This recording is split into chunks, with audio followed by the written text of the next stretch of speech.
Who is Afraid of Wolf 359? By Ken MacLeod.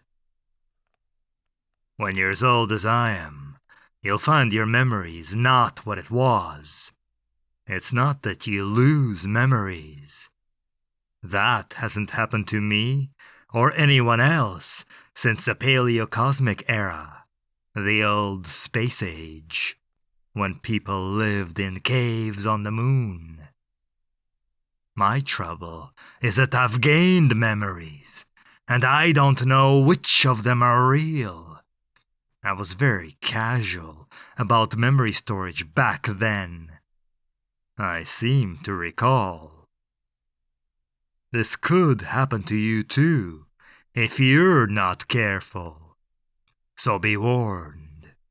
Do as I say, not as I did. Some of the tales about me contradict each other, or couldn't possibly have happened, because that's how I told them in the first place. Others I blame on the writers and tellers. They make things up. I've never done that. If I've told stories that couldn't be true, it's because that's how I remember them. Here's one. I ran naked through the long station, throwing my smart clothes away to distract the tycoon's dogs. Breeks, shirt, cravat, jacket, waistcoat, stockings, various undergarments. One by one they ran, flapped, slithered, danced, or scurried off, and after every one of them raced a scent-seeking, but mercifully stupid hound. But the tycoon had more dogs in his pack than I had clothes in my bundle. I was down to my shoes, and the baying continued. I glanced over my shoulder. 2 dogs were just 10 meters behind me. I hurled a shoe at each of them, hitting both animals right on their genetically modified noses. The dogs skidded to a halt, yelping and howling. A few meters away was a jewelry booth. I sprinted for it, vaulted the counter, grabbed the recycler, and bashed at the display cabinet. An alarm brayed, and the security mesh rattled down behind me. The dogs, recovered and furious, hurled themselves against it. The rest of the pack pelted into view and joined them. Paws, jaws, barking. You get the picture. "Put your hands up," said a voice above the din. I turned and looked into the bell-shaped nozzle of a Norton, held in the hands of a sweet-looking lass, wearing a sample of the stole stock. I raised my hands, wishing I could put them somewhere else. In those days, I had some vestige of modesty. "I'm human," I said. "That can't hurt me." She allowed herself the smallest flicker of a glance at the EMP weapons sighting screen. "It could give you quite a headache," she said. "It could that," I admitted, my bluff called. I'd been half hoping she wouldn't know how to interpret the readouts. "Security's on its way," she said. "Good," I said. "Better them than the dogs." She gave me a tight smile.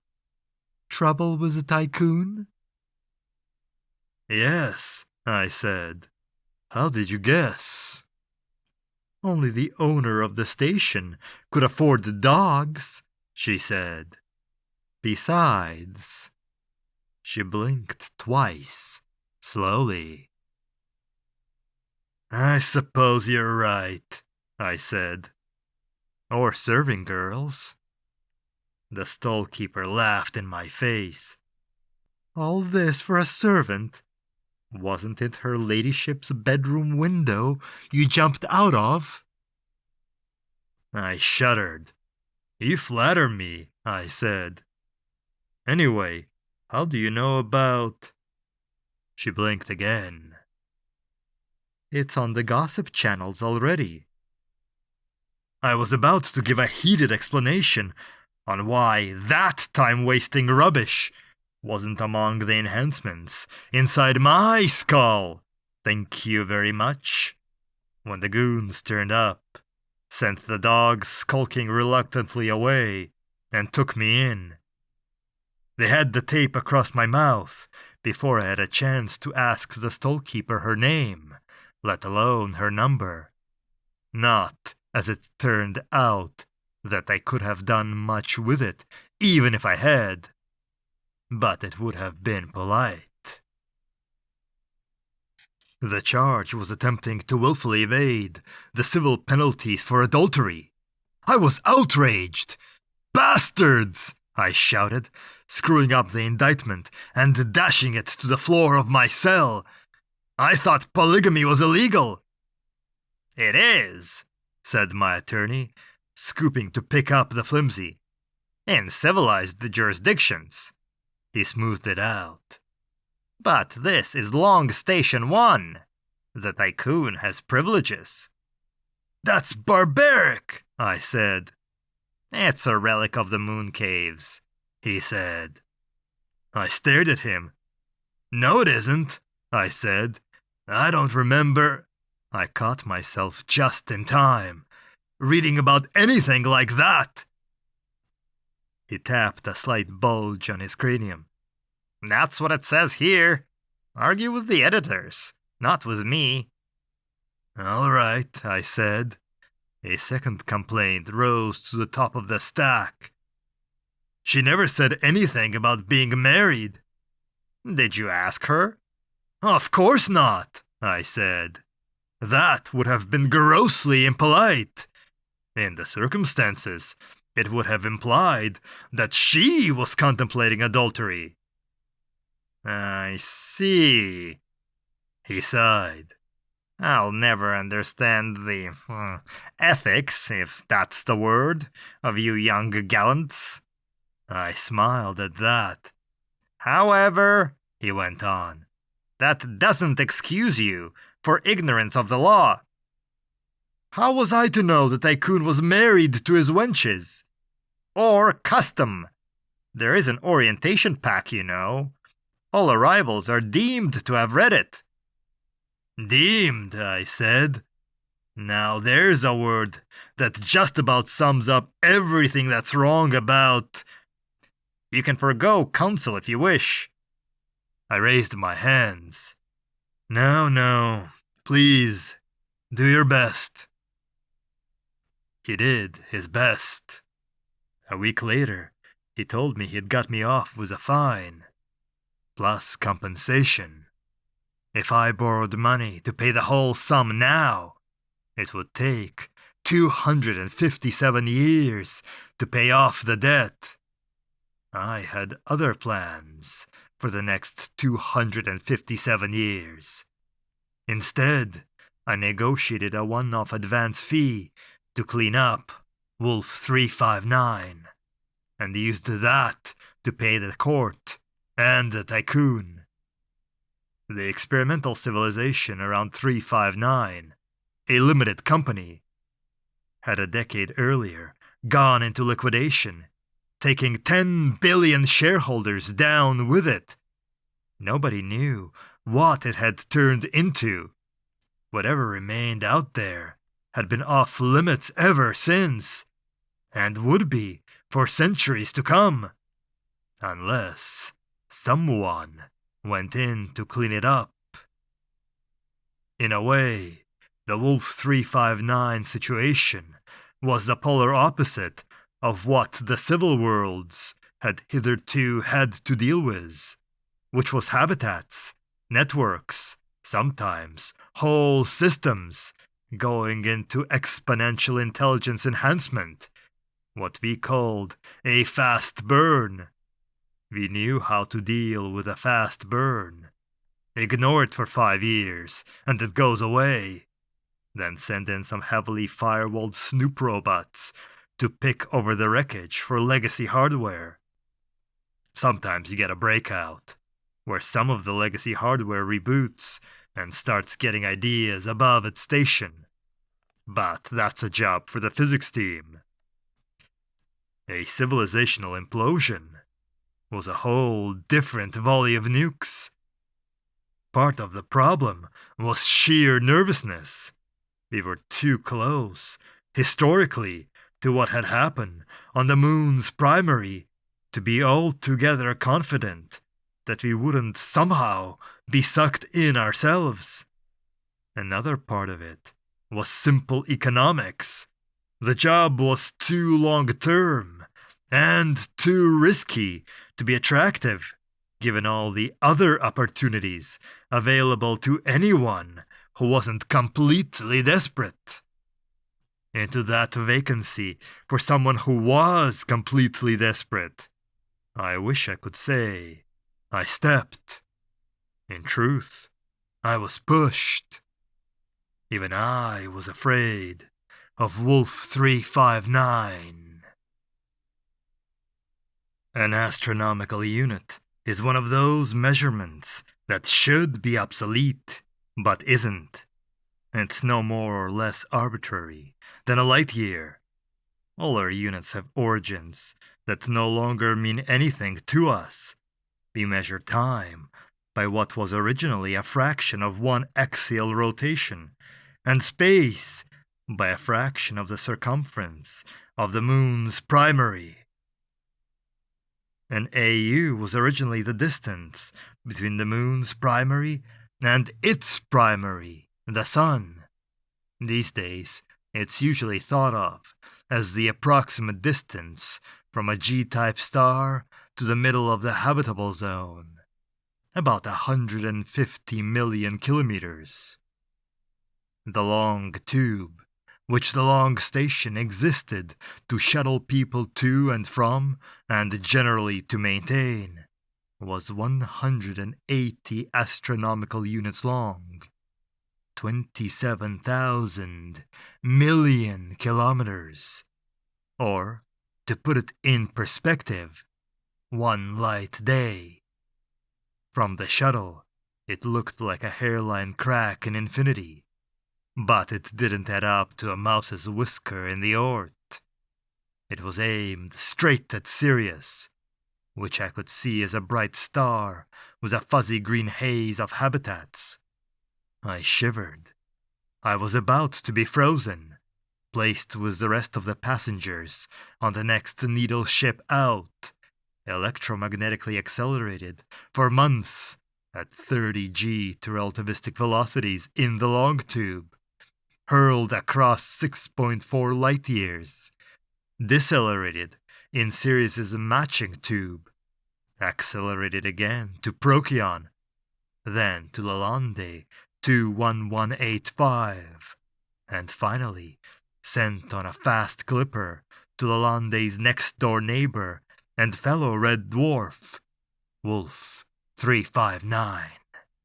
It had to be a fast clipper, because Wolf 359's long tubes were no longer being calibrated.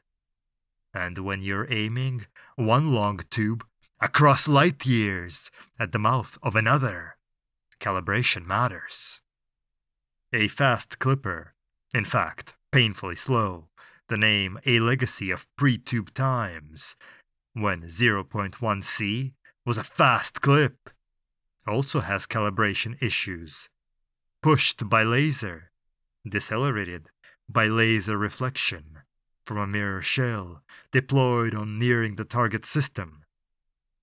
It was usually only used for seed ships. This clipper was an adapted seed ship, but I was going in bulk because it was actually cheaper to thaw me out on arrival than to grow me from a bean. If the calibration wasn't quite right, I'd never know. The shuttle made minor course corrections to dock at the long tube. "Please pass promptly to the cryogenic area," it told us. I shivered again. Cryogenic travel has improved since then, Subjectively, it's pretty much instantaneous. In those days, it was cold, cold sleep. And that's exactly what it felt like being very cold and having slow, bad dreams. Even with relativistic time dilation and a glacial metabolism, it lasted for months. I woke screaming in a translucent box. There, said the box. Everything will be all right. Have some coffee.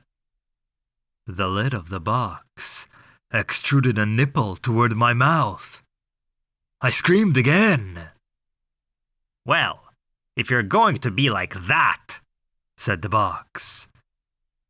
It reminded me of a nightmare, I said. My mouth was parched. Please. Oh, all right. I sucked on the coffee and felt warmth spread from my belly. Update me, I said, around the nipple. My translucent surroundings became transparent, with explanatory text and diagrams floating like after images. A view, with footnotes. This helped, but not enough. An enormous blue and white sphere loomed right in front of me. I recoiled so hard that I hit my head on the back of the box. What the fuck is that?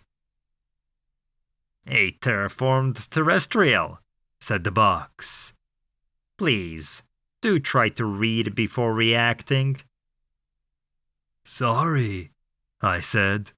I thought we were falling toward it. We are, said the box.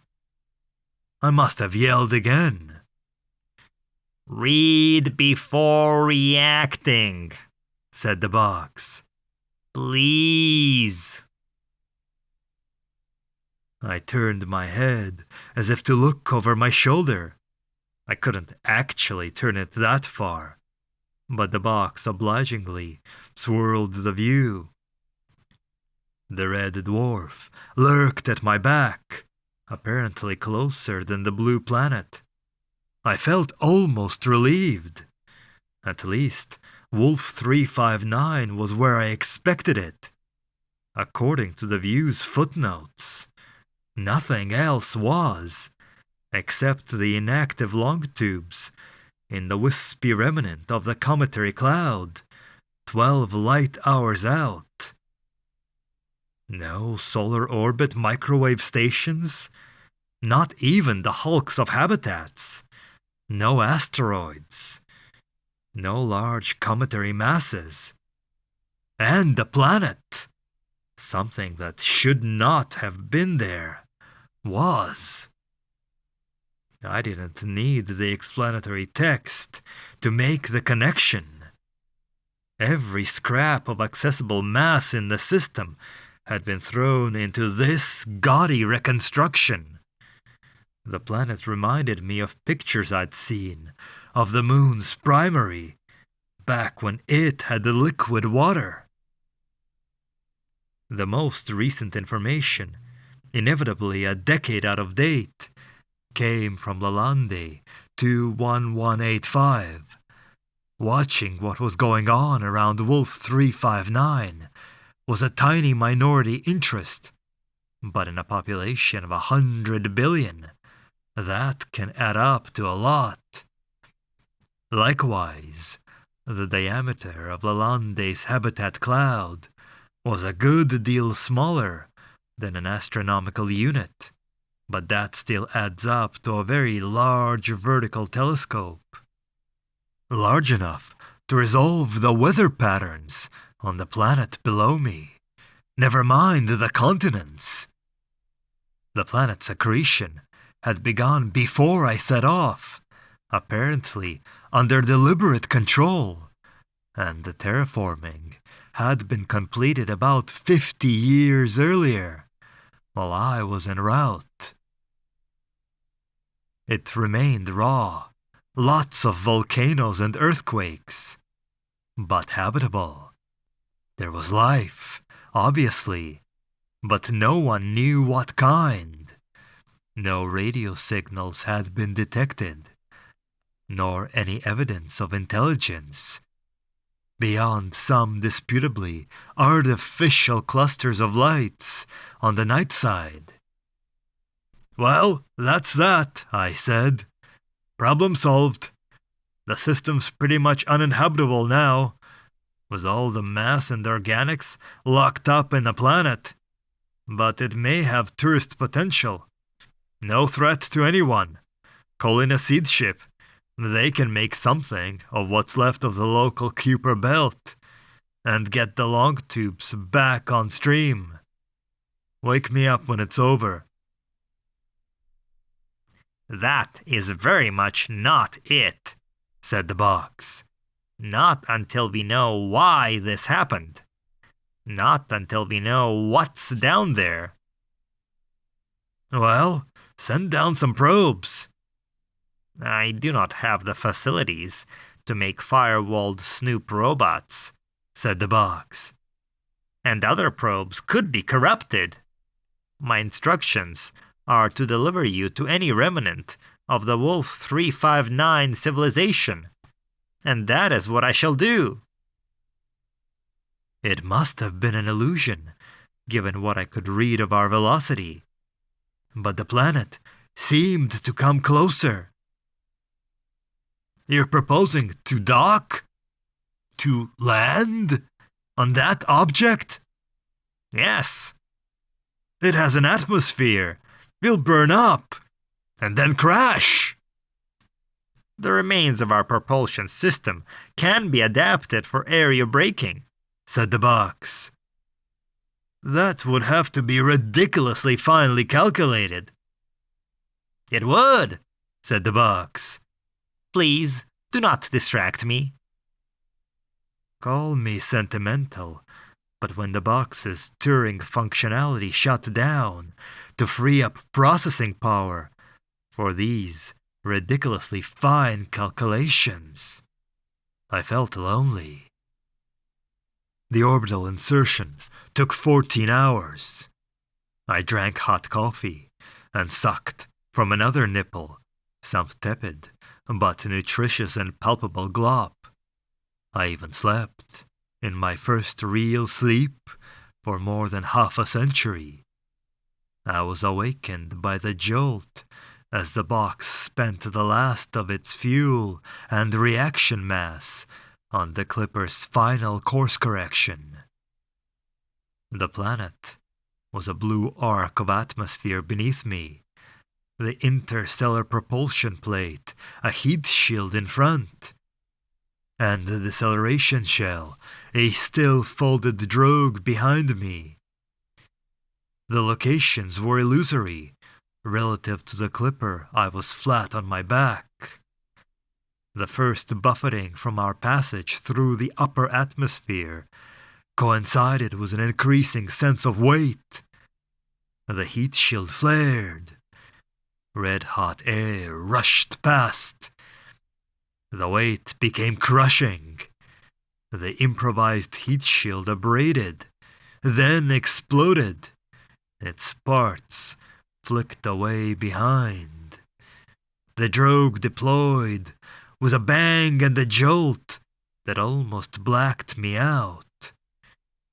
The surface became a landscape, then a land, then a wall of trees.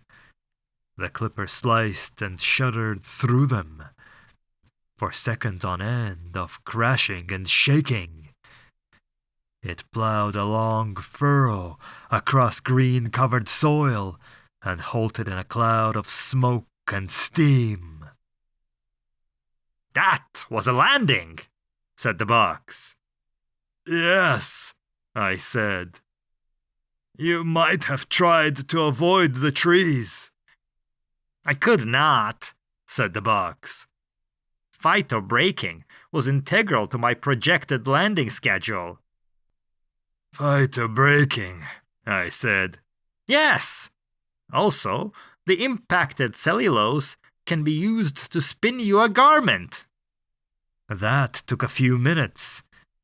Sticky stuff oozed from the box and hardened around me. When the uncomfortable process finished, I had a one-piece coverall and boots. "Conditions outside are tolerable," said the box, "with no immediate hazards." The box moved. The lid retracted. I saw purple sky and white clouds above me. Resisting an unease that I later identified as agoraphobia, I sat up. I found myself at the rear of the clipper's pointed wedge shape, about 10 meters above the ground and 50 meters from the ship's nose. The view was disorienting. It was like being in a gigantic landscaped habitat, with the substrate curving the wrong way. Wolf 359 hung in the sky like a vast red balloon, above the straight edge of a flat violet-tinged expanse that, with some incredulity, I recognized as an immense quantity of water. It met the solid substrate about a kilometer away. A little to my left, an open channel of water flowed toward the larger body. The landscape was uneven, in parts jagged, with bare rock protruding from the vegetation cover. The plain across which our smoking trail stretched to broken trees was the flattest piece of ground in the vicinity. On the horizon, I could see a range of very high ground, dominated by a conical mass from whose truncated top smoke drifted.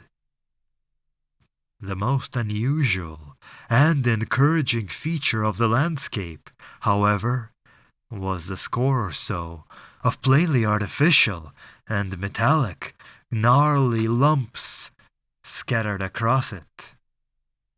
The system had had at least 1 million habitats in its heyday. These were some of their wrecks. Smoke rose from most of them, including the nearest, which stuck up about 20 meters from the ground, about 1,500 meters away. "You can talk in my head?"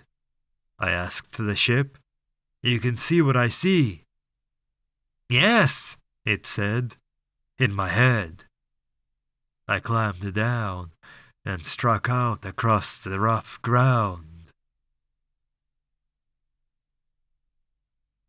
I was picking my way along a narrow watercourse between 2 precipices of moss-covered rock when I heard a sound ahead of me and looked up. At the exit from the defile, I saw 3 men, each sitting on the back of a large animal and holding what looked like a pointed stick. Their hair was long, their skin bare except where it was draped with the hairy skin of some different animal. I raised one hand and stepped forward. The men bristled instantly, aiming their sharp sticks. "Come forward slowly!" one of them shouted. Pleased that they had not lost speech along with civilization, I complied. The 3 men glowered down at me. The big beasts made noises in their noses. "You're from the spaceship," said one of them. "Yes," I said. "We've waited long for this," the man said. "Come with us." They all turned their mounts about and headed back toward the habitat hulk, which I could now clearly see. It was surrounded by much smaller artificial structures, perhaps 20 in all, and by rectangular patches of ground, within which plants grew in rows. No one offered a ride. to my relief. As we drew closer, small children ran out to meet us, yelling and laughing, tugging at my coverall. Closer still, I saw women stooped among the ordered rows of plants, rearranging the substrate with hand tools. The smells of decayed plant matter and of animal and human ardor invaded and occupied my nostrils. Within the settlement itself, most entrances had a person sitting in front. They watched me pass, with no sign of curiosity. Some were male, some female, all with shriveled skin, missing or rotting teeth, and discolored hair. The ship whispered what had happened to them. I was still fighting down the dry heaves when we arrived in front of the hulk. Scorched, rusted, eroded, it nevertheless looked utterly alien to the shelters of stone and plant material that surrounded it. It was difficult to believe it had been made by the same species. In front of what had once been an airlock, the rest of the young and mature men of the village had gathered. A tall man, made taller by a curious cylindrical arrangement of animal skins on his head, stepped forward and raised a hand. "Welcome to New," he said. As he spoke the taboo word for the moon's primary, I realized the terrible thing that had happened here, and the worst thing that would happen. My mind almost froze with horror. I forced myself to remain standing, to smile, no doubt sickly, and to speak. "I greet you from the civil worlds," I said. In the feast that followed, the man talked for hours. My digestive and immune systems coped well with what the people gave me to eat and drink. On my way back to the ship that evening, as soon as I was out of sight, I spewed the lot.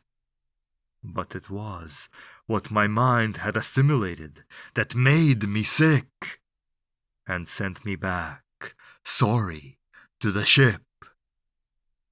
The largest political unit that ever existed encompassed 10 billion people, and killed them.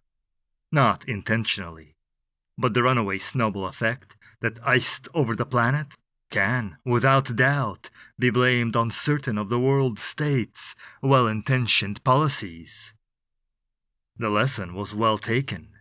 In the civil worlds, the founders of the Wolf 359 Settlement Corporation thought they had found a way around it, and to build a single system-wide association free of the many inconveniences of the arrangements prevalent elsewhere. A limited company, even with 10 billion shareholders, would surely not have the same fatal flaws as a government. They were wrong. It began as a boardroom dispute. One of the directors appealed to the shareholders. The shareholders formed voting blocks. A management buyout was attempted. A hostile takeover solicited from an upstart venture capital fund around Lalonde. A legal challenge to that was mounted before the invitation had gone a light minute. Somebody finagled an obscure financial instrument into an AI with shareholding rights. Several fund management AIs formed a consortium to object to this degrading precedent. And after that, there began some serious breakdowns in communication. That last isn't an irony or a euphemism.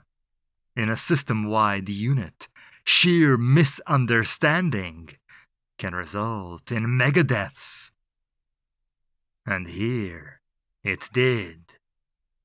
The actual shooting, however horrendous, was only the coup de grace.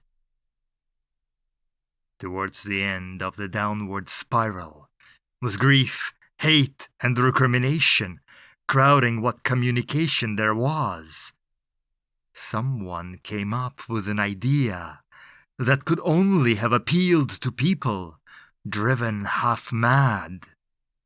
That was to finally solve the coordination problem, whose answer had eluded everyone, up to and including the company's founders, by starting social evolution all over again, to build a new planet in the image of the old home planet, and settle it with people whose genes had been reset to the default human baseline. That meant, of course, dooming them and their offspring to death by deterioration within decades. But when did such a consideration ever stop fanatics? And among the dwindling, desperate millions who remained in the orbiting wreckage and continuing welter, there were more than enough fanatics to be found. Some of them still lived in the doorways of huts. Their offspring were no less fanatical and more deluded. They seemed to think the civil worlds awaited with interest the insights they'd attained in a couple of short-lived generations of tribal warfare. The men did anyway. The women were too busy in the vegetation patches and elsewhere to think about such matters. The project had a certain elegance, mused the ship, as we discussed it far into the night. To use evolution itself in an attempt to supersede it. And even if it didn't accomplish that, it could accomplish something new. The trillions of the human beings of the civil worlds are descended from a founding population of a few thousand, and are thus constrained by the founder effect. Your extended lifespans further lock you in. You live within biological and social limits that you're unable to see because of those very limits. This experiment has the undoubted potential of reshuffling the deck. Don't tell me why this was such a great idea, I said. Tell me what response you expect from the civil worlds. Some variant of a fear response has a much higher probability than a compassionate response, said the ship.